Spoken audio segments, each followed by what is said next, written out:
শুভ সকাল। আজকের সংবাদ শিলচর। আজ বুধবার 18 ডিসেম্বর 2024। আজকে দুটি পত্রিকা থেকে টালি করে খবর দেওয়ার চেষ্টা করছি। দেশের উন্নয়নে নতুন দিগন্ত উন্মোচিত হবে, দাবি পীযূষের। এক দেশ এক বুট এর পক্ষে সওয়াল মন্ত্রীর। বরাকের উন্নয়নে পরিকল্পিত পদক্ষেপ সরকারের, জানালেন কৌশিক। লক্ষ্মীপুরে বরাক বঙ্গের কার্যালয় উদ্বোধন করলেন কৌশিক। এদিকে যুগসংখ্যের রিপোর্ট, এক দেশ এক বুট প্রথম পরীক্ষায় পাশ কেন্দ্র, পক্ষে 269, বিপক্ষে 198। বিল গেল জেপিসিতে, গরহাজির 20 সাংসদ, হুইপ অমান্যের নোটিশ জারি বিজেপির। এক দেশ এক বুট প্রক্রিয়া দেশের জন্যই মঙ্গল, বললেন পীযূষ। হাইলাকান্দি জেলা ও মণ্ডল কমিটি গঠনে বৈঠক জলসম্পদ মন্ত্রীর। ভুটানের সঙ্গে ঐতিহ্যপূর্ণ সম্পর্ক আরও সুদৃঢ় করতে চান মুখ্যমন্ত্রী। প্রতিবেশী রাষ্ট্রের রাজা প্রধানমন্ত্রীর সঙ্গে গুরুত্বপূর্ণ আলোচনা হিমন্তর। সংবিধানের কারণেই স্বৈরাচারীদের উদ্যত ধ্বংস হয়েছে, তোপ অমিত শাহের। অসম বইমেলায় থাকবে না বাংলাদেশের প্রকাশক। বিধায়ক ধিঙ্গের প্রাক্তন বিধায়ক মোস্তফা শহীদুল প্রয়াত। চাপে পড়ে হিজাব আইন প্রত্যাহার ইরানের। ইউনূস সরকারকে মান্যতা দিল বাংলাদেশ হাইকোর্ট।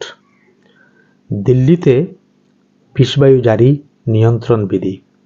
মহাকাশে ক্রিসমাস পালন সুনিতাদের। আজ শিলচরে বিজেপির সাংগঠনিক বৈঠকে থাকবেন মন্ত্রী পীযূষ। বিল পাশ হলেও 2034 সালের আগে বলবৎ হবে না, 20 বিজেপি সাংসদ গরহাজির।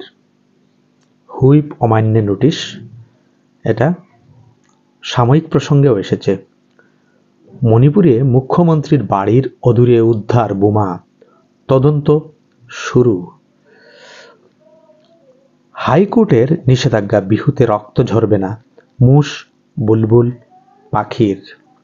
21টি ভুয়ো বিশ্ববিদ্যালয়ের বিরুদ্ধে ব্যবস্থা গ্রহণ। 21টি ভুয়ো বিশ্ববিদ্যালয়ের বিরুদ্ধে কড়া পদক্ষেপ নেবে কেন্দ্র।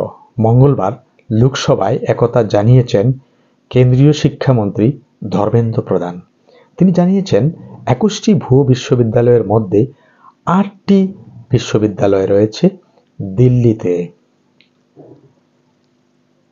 রেলের এসি ক্লাসে ভাড়া বাড়ানোর সুপারিশ কমিটির।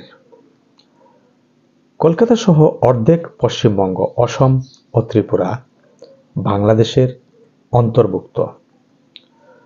এবার বৃহৎ বাংলার দাবি ইউনূসের উপদেষ্টার।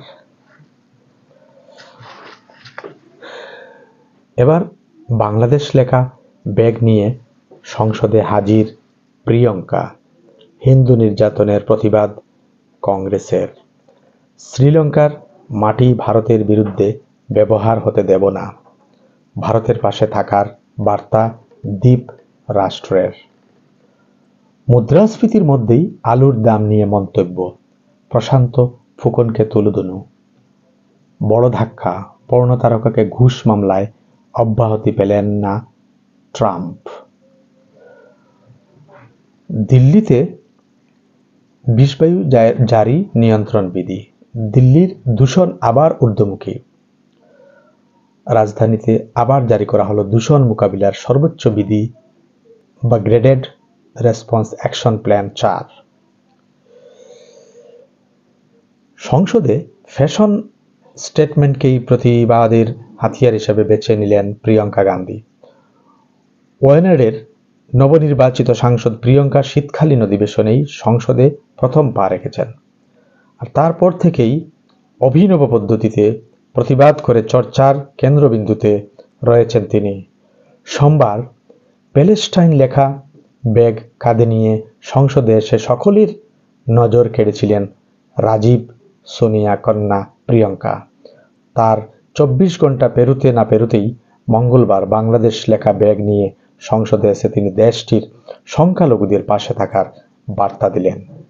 তিনি বলতে চেয়েছিলেন বাংলাদেশে যে হিন্দু নির্যাতন হচ্ছে সেজন্য তিনি বাংলাদেশ লেখা ব্যাগ নিয়ে সংসদে হাজির হয়েছেন। আজকের মতো সকালের সংবাদ এখানেই শেষ হলো। আজকের বিশেষ বিশেষ সংবাদ পরিবেশন করা হয়েছে আজকের সাময়িক প্রসঙ্গ পত্রিকা ও যুগসংঘ পত্রিকা, দুটি পত্রিকার নিরিখে। ধন্যবাদ।